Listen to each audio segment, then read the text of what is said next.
oke. Ya. Jadi akan tertunda perkataannya kan jadinya hafalkan 7-7. Jadi orang bisa memberi maaf jika dia bisa menahan emosi dan amarah. Orang bisa kuat menahan emosi dan amarah jika mengamalkan 6 perkara. Baik, bisa dipahami sampai sini ya. Yang berikutnya, untuk memberi maaf, karena beberapa kali juga sudah saya sampaikan, saya kemudian lanjut untuk yang berikutnya. Kalau tidak untuk jawab bapak. Yang kedua, tolong kembali ke Al-Ma'araf 199. Tolong kembali di situ ayatnya.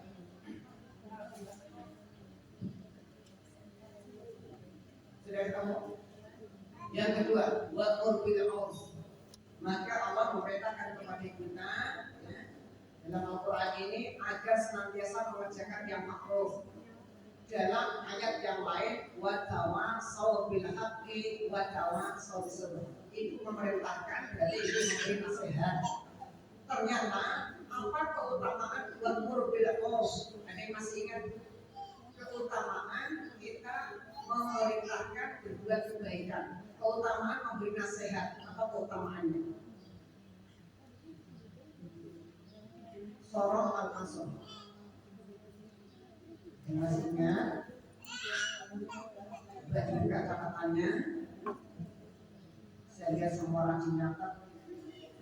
Ya, semua rajin ya. Tapi kalau buka lagi di rumah, rajin juga.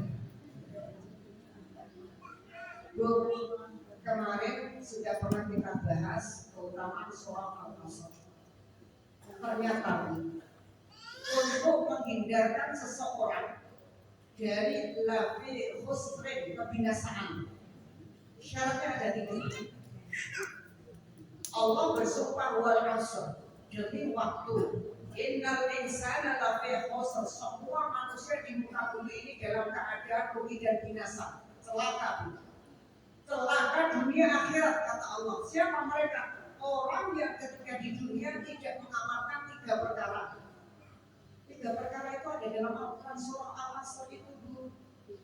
Jadi kalau itu melaksanakan wa'mur bil 'urf, maka sesungguhnya itu telah mengeluarkan dirinya dari khusrin, kebinasaan.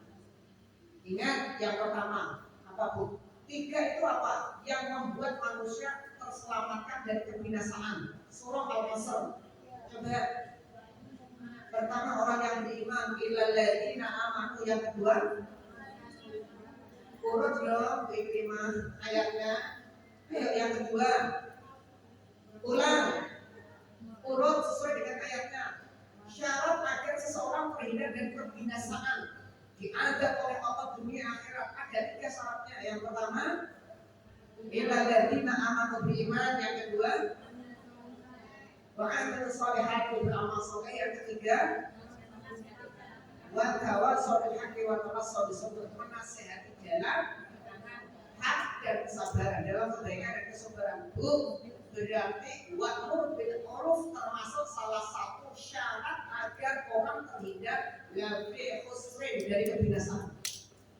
Maka orang belum akan dijamin selamat dari kebinasaan, selamat dari adab neraka, jika belum mau saling memberikan nasihat. Ingat ayat itu, wa tawassaw bil haqqi wa tawassaw bis sabr. Ibu tidak boleh hanya mendengarkan, ibu tidak boleh hanya mencatat, tapi Allah perintahkan harus juga wa'mur bil 'urf, ibu juga harus menasihati. Kalau orang hanya mendengarkan nasihat-nasihat, hanya baru mengamalkan separuh dari yang pertama itu, masih belum lengkap. Maka Allah tuntut kita untuk wa'mur bil 'urf, terkadang kita juga harus memberikan nasihat. Hanya memberikan nasihat juga nggak boleh. Hanya memberi nasihat, dia juga harus mendengarkan nasihat. Karena ayatnya begini, agar diri kita selamat setelah kita beriman. Yang kedua, kita harus beramal soleh. Yang ketiga, kita harus saling menasihati. Baik. Ketika kita mengamalkan ini sama, ada syarat yang harus kita lakukan. Seseorang tidak akan pernah bisa mengamalkan dua umur bila uruf. Apa perintahnya? Memerintahkan untuk mengerjakan yang makruh. Yang diperintahkan siapa? Yang diperintahkan siapa untuk mengerjakan yang kedua ini? Kalau pertama, ibu disuruh oleh Allah untuk memberi maafkan, maka ibu butuh siapa? Butuh orang yang salah. Sekarang yang kedua, waktu bil urf, Allah menyuruh ibu untuk memberikan nasihat. Ibu butuh siapa? Orang yang salah lagi. Betapa berjasanya orang yang salah kepada kita ini. Bagaimana ibu mengajak menyuruh orang yang benar, orang dia sudah benar, bagaimana ibu mengamalkan waktu bil urf? Maka Masya Allah, orang yang salah begitu besar jasamu kepada diriku. Iya. Maka sekali lagi bersyukur kalau ibu didatangkan orang-orang yang penuh dengan kesalahan, yang ruwet, yang kusut, yang menyakiti, yang jengkelin, yang bikin gatel hati. Itu kesempatan ibu mengamalkan ayat ini. Ya. Sekali lagi ya, semoga kita ini mengerti ya kondisi teman-teman kita ini tidak sempurna. Terkadang ada ustadz dan gergetnya juga, ustadz itu suka nyanyi, ada juga. Kalau ceramah bikin jengkel juga ada. Iya, mungkin seperti saya ada yang gergetnya juga. Wah, ustadz itu begitu terus kalau ceramah. Saya kan bilang mungkin. Kalau kok ada saya maafkan dia. Karena mereka tadi. Baik, wa'mur bil urf, salah satu perintah Allah agar kita ini memerintahkan kepada kebaikan. Uruf itu adalah satu yang makhluk yang baik. Maka ada satu hal ibu membutuhkan orang ini agar senantiasa kita bertawassul dengan bertawassul seperti apa itu? Kembali ke Al-Quran surah At-Taubah 119. Agar ibu bisa melakukan watawassul bil haqqi watawassul bis sabr. Jangan hanya ibu menasihati, tapi juga ibu harus membutuhkan nasihat. Bagaimana caranya? Yang ketemu ayatnya, agar kita bisa menghindarkan diri kita dari kebinasaan, kita harus mendengarkan nasihat, kita juga harus memberikan nasihat.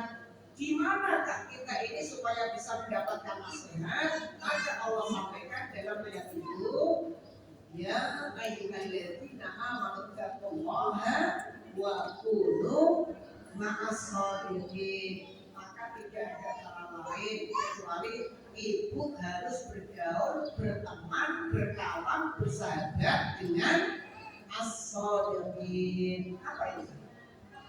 As-shadiqin itu adalah orang-orang yang benar, yang istiqomah mengamalkan ajaran Al-Quran dan Sunnah.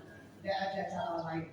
Kalau ibu ingin selamat dari kebinasaan dunia dan akhirat, tidak cukup beriman, tidak cukup beramal soleh, tapi ibu masih ada harus mengamalkan yang ketiga.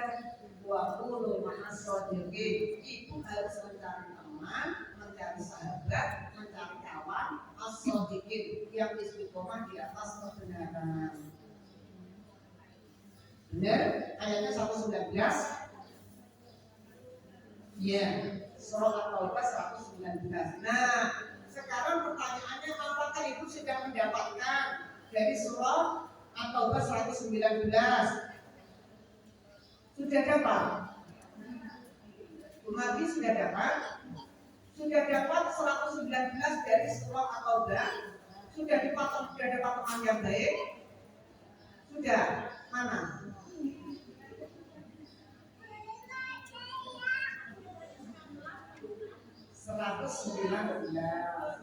Nah, apa 119? Allah menekankan agar seseorang ma'an. Apa ma'an? Bersama. Itu disuruh bersama dengan orang-orang as-shadiqin, orang-orang yang di atas kebenaran. Di mana mereka ada?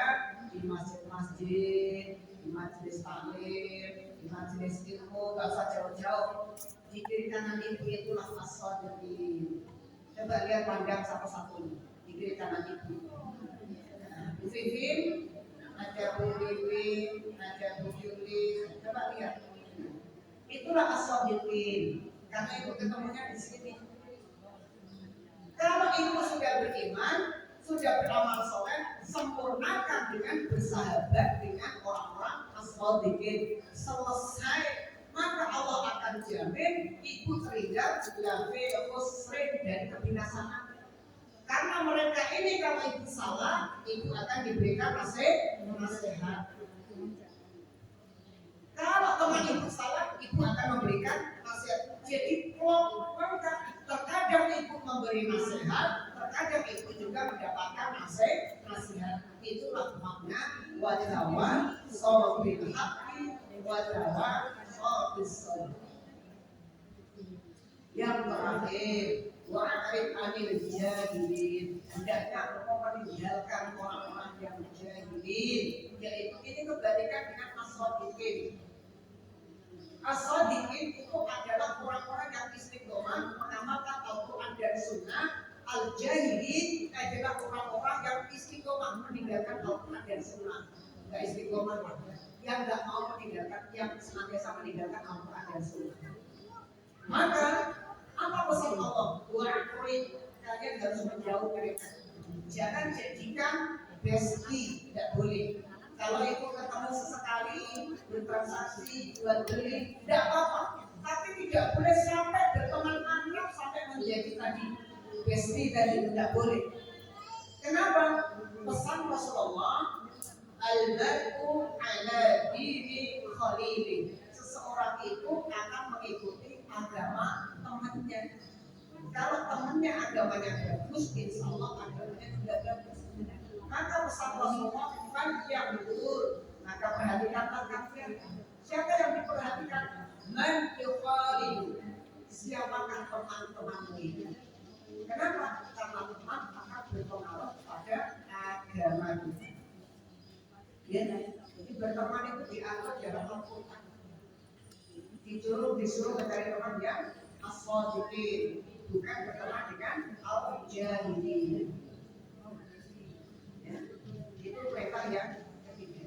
Biasanya kita diperintahkan untuk meletakkan walak kita. Apa walak?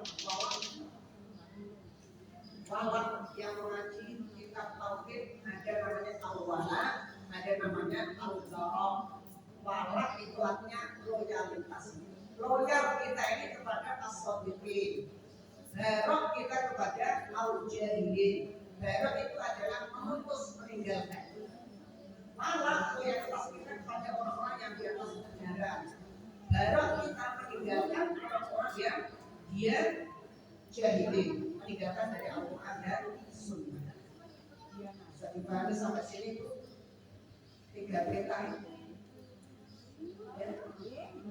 Yang pertama, disuruh memberi maaf, itu orang yang salah. Kedua, itu disuruh memberi nasihat, juga itu orang yang salah. Ketiga, itu disuruh untuk menjauhi orang-orang yang jahil. Sampai sini ada yang ditanyakan? Ya, sudah 1 jam lewat, ada yang ditanyakan? Betul? Pengajian kita sampai jam 8 kan? Sudah lewat berapa menit? Saya tanya